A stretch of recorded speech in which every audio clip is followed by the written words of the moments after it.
వీళ్ళకి సపోర్టుగా మళ్ళీ టీజీ భరత్ గారికి సపోర్టుగా మా ఎంపీ గారు ఎవరు బైరెడ్డి శబరి గారు ప్రస్తుతానికి మార్కెట్లో డీజిల్ పెట్రోల్ దొరకడంలే పాపం అయినప్పటికీ కూడా పెట్రోల్ బంకు పోయి డీజిల్ పట్టించుకొని ఆమె తొందరగా పరిగెత్తుకుంటూ దెబ్బ కర్నూలుకి వచ్చి సిద్ధార్థరెడ్డి గారు రౌడీ గుండా అని మాట్లాడినారు. సంతోషం మేడం శబరి గారు, సంతోషం, మీరు నా గురించి బాగా మాట్లాడినారు, సంతోషం.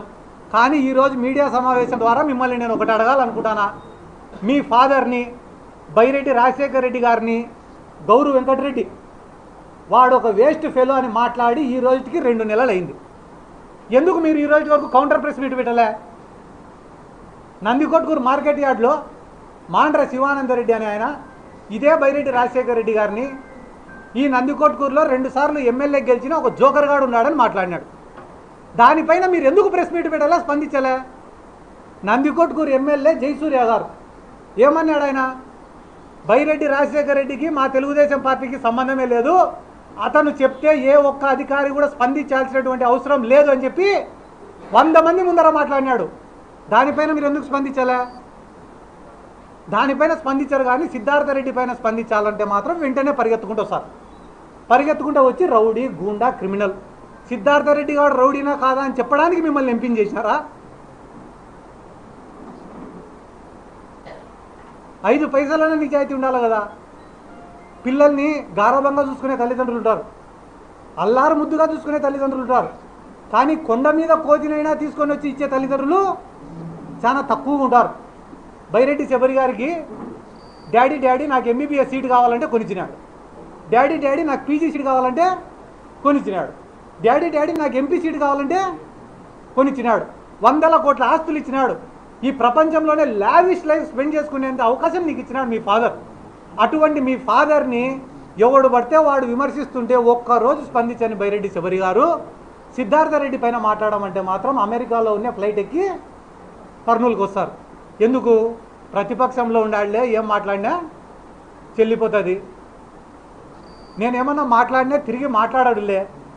ఒకవేళ వాడు ఏమన్నా మాట్లాడితే నేను వెంటనే ప్రెస్ ముందు కూర్చొని మహిళను ఎవరైనా ఇలా మాట్లాడచ్చా అండి, డాక్టర్ని ఎవరైనా ఇలా మాట్లాడచ్చా అండి అని ఏడ్చి మళ్ళీ బురద అంతా వాడిపైన చల్లొచ్చని ఒక ఆలోచన. వాని ఎంట ఉండేది కిడ్నాపర్లు, గంజాయి బ్యాచ్, నా ఎంట ఉండేది సరే వాళ్ళే. నిన్న ఆమె ప్రెస్ మీట్ మాట్లాడే ముందర ఆమె వెనక నిలబడిన ఒక్కొక్కని పేరుతో సహా చెప్తా నా వల్ల లాభ పొందినాడు. ఆమె వెనక పక్క నిలబడిన చెరుకుచెర్ల సుధాకర్ రెడ్డి అనేటువంటి మున్సిపల్ చైర్మన్ చేసింది సిద్ధార్థరెడ్డి. మున్సిపల్ చైర్మన్ అయ్యేదానికి డబ్బులు ఖర్చు పెట్టుకున్నాడు, అది కూడా నష్టపోకూడదని అతని బిడ్డకు మెడికల్ సీటు ₹1 కోటి విలువ చేసే మెడికల్ సీట్ ఇప్పించింది ఇదే సిద్ధార్థరెడ్డి. వీళ్ళు 24 గంటలు ఒకడేమో యూట్యూబ్ స్టార్ అంటాడు, ఒకడేమో ఫ్యాక్షనిస్ట్ అంటాడు, ఒకడేమో రౌడీ అంటాడు, ఒకడేమో స్టాండప్ కమిడియన్ అంటాడు. ఏంది ఇన్ని పాత్రలు పోషిస్తానన్నా నేను? ఒకడు శాప్ చైర్మన్ అంటాడు, ఒకడు యువజన విభాగం అధ్యక్షుడు అంటాడు. ఇవన్నీ అయిపోయిన తర్వాత సరే కుక్కలు మురుగుతుంటాయి, మాట్లాడకూడదు, నేను పిల్లోడికి న్యాయం చేయాలని పోరాడినా, అంతకుమించి మాట్లాడకూడదని అనుకున్నాను నేను. కానీ దురదృష్టవశాత్తు నిన్న టీజీ వెంకటేష్ గారు మాట్లాడినారు. 75 ఏళ్ళు 80 ఏళ్ళు వయసు ఉంటుంది ఆయనకి. ఎవరికి? టీజీ వెంకటేష్ గారికి. ఆయన నా పేరు ప్రస్తావించకుండా నిన్న మొన్నటి వరకు నాకు కొంచెం ఇష్టం ఉన్నింది, ఆ ఇష్టం కూడా పోయింది, ఇప్పటి నుంచి మేము కూడా ఏందో మా కథ ఏందో చూపిస్తాము. వాస్తవం చెప్పాలంటే సార్, నిజం చెప్తాను సార్, టీజీ వెంకటేష్ గారు మీరు కూడా చూస్తుంటారు, నాకు మీరంటే కూడా చాలా అభిమానము, రెస్పెక్ట్ సార్. దేశవ్యాప్తంగా ఒక పేరు, ఒక గుర్తింపు ఉన్న నాయకులు మీరు కూడా, మీరంటే కూడా నాకు చాలా రెస్పెక్ట్. కానీ ఎప్పుడైతే నిన్న మీరు మాట్లాడిన మాటలు విన్నానో మీ పైన ఉండే ఆ రెస్పెక్ట్ కూడా పోయింది సార్. మీకు ఎట్టయితే నా మీద ఇష్టం పోయిందో మీ పైన రెస్పెక్ట్ కూడా నాకు పోయింది. ఎందుకంటే మీరు మాట్లాడిన మాటలు ఎంత డబ్బులైనా పెడతా, ఎంత డబ్బునైనా వారేస్తా, మీడియానైనా కొంటా, పోలీసునైనా కొంటా, జ్యుడిషియరీనైనా కొంటా, రాజకీయ నాయకులైనా కొంటా, నా ముందు ఎవడైనా కూడా బానిసల్లాగా బతకాల్సినంత అహంకారంతో మాట్లాడినారు సార్ మీరు. మీ వయసుకు మీరు మాట్లాడే మాటలు కానే కాదు. పిల్లల మేమేమన్నా మాట్లాడుకోవచ్చు, అట్లీస్ట్ మీ కొడుకైనా మాట్లాడచ్చు, కానీ సార్ మీరు మాట్లాడే మాటలు కానే కాదు సార్. ఏమంటున్నారు సార్ మీరు? రాయలసీమలో మీసాలు తిప్పుకొని తిరిగిన వాళ్ళు కూడా నా ముందర మీసాలు దించుకున్నారంట. ఎవరో 4 పేర్లు చెప్తే సార్ ఇంటా సార్ నేను కూడా. ఎవరు వాళ్ళు మీసాలు దించుకునే వాళ్ళు? బైరెడ్డి రాజశేఖర రెడ్డి, మా కాడసాని రాంభూపాలన్నా, లేకుంటే మా ఎదురూరు విష్ణన్ననా, లేకుంటే కేఈ ప్రభాకర్ గారా? ఎవరు వాళ్ళు? మీసాలు దించుకునే వాళ్ళు ఎవరు సార్? పేర్లు ఉంటాయి కదా, చెప్పొచ్చు కదా పేర్లు కూడా, అంత మాట అన్నోళ్ళు. నాకు తెలిసి మీ ముందర కిందికి దించుకొని మీసాలు దించుకొని ఉండేది ఒకటే ఆయన్నే, ఆయన సోమిశెట్టి వెంకటేశ్వర్లు. ఆయనకు మీసాలు లేవు.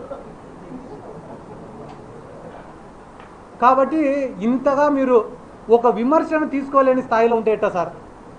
టీజీ భరత్ గారు ఈరోజు రాష్ట్రానికి మంత్రి సార్. ఆయన ఒక రాష్ట్రానికి మంత్రి ఏం చేస్తున్నాడో తెలుసా సార్? ఈరోజు కర్నూలులో ఆయన సోషల్ మీడియా, ఫేస్బుక్లో, ఇన్స్టాగ్రామ్లో ఆయన పైన ఎవరైనా కామెంట్లు పెడితే, ఆయన పరిపాలన పైన ఎవరైనా కామెంట్లు పెడితే వెంటనే మనుషుల్ని పంపించి తన్నియడము, ఆ మనుషుల్ని ఎత్తుకొని వచ్చి పోలీస్ స్టేషన్లలో ఐటీ కేసు పెట్టడం.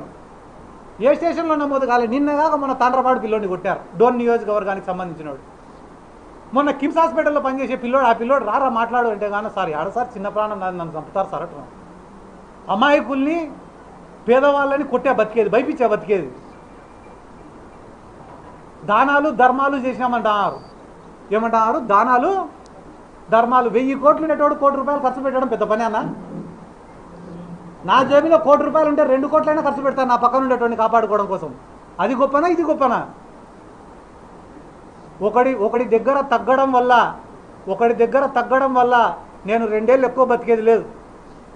10 మందికి ఎదురు తిరగడం వల్ల నేను 2 ఏళ్ళ ముందరే చచ్చిపోయేది లేదు. దేవుడు ఎన్ని రోజులు రాసింటే అన్ని రోజులే బతుకుతా.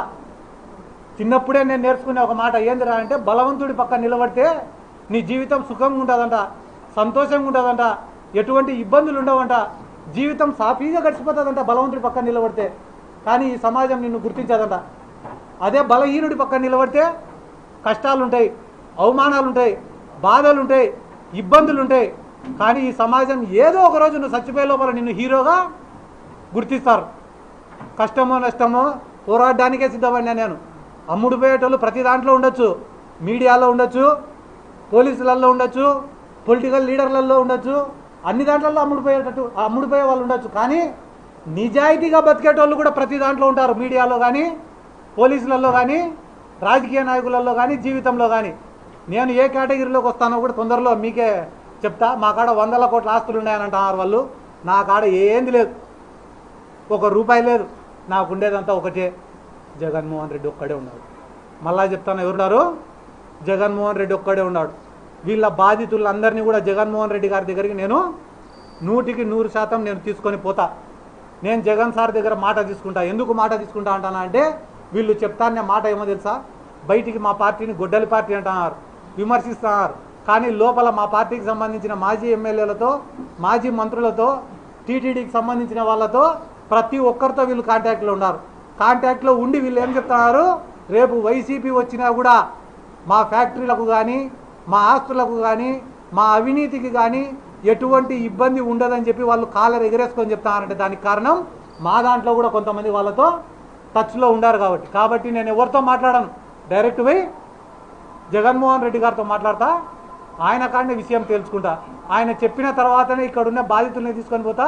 ఈ మొత్తం అంశాలపైన నాకు చాలా ఇచ్చినారు, 2 డాక్యుమెంట్లు ఇచ్చినారు, పుస్తకాలు ఇచ్చినారు.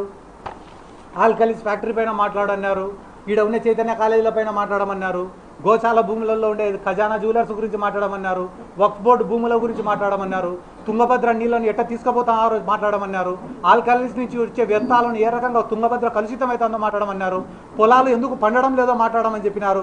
అదే రకంగా అక్కడ ఉన్న పశువులు ఏ రకంగా చచ్చిపోతానేమో మాట్లాడమని చెప్పినారు.